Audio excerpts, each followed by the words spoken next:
సహకరిస్తారా గెలుస్తారా అని చెప్పి పూర నరసయ్య అంతమందికి పరిచయం చెప్పి చామలకిరణ్ కుమారుడు ఒక్కడు కాదు, ఆయన దామోదర్ రెడ్డి కోమటిరెడ్డి బ్రదర్స్ ఉన్నారు. కాంగ్రెస్ పార్టీ లక్షలాది మంది కార్యకర్తలు ఉన్నారు.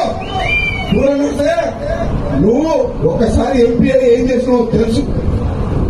ఒక యువకుడు వచ్చిండు, దేశం కోసం మాట్లాడుతుండు, యువకుల కోసం మాట్లాడుతుండు, పేదల కోసం మాట్లాడుతుండు, ఈ ప్రాంతం కోసం కష్టపడతా పార్లమెంట్ లో గొంతు వినిపిస్తా అంటుండు.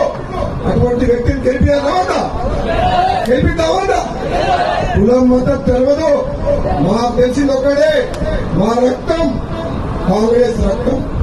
కాంగ్రెస్ పార్టీలో ఉన్న ఏ కులస్తుడైనా సరే, ఏ మతస్థుడైనా సరే కాంగ్రెస్ పార్టీ జెండా భువనగిరి గడ్డ మీద హిడేయాలని చెప్పి చెప్తున్నాం. అందరూ కూడా నన్ను కూడా ఎంతో మంది అన్నారు, మీ టికెట్ అడగలేదు.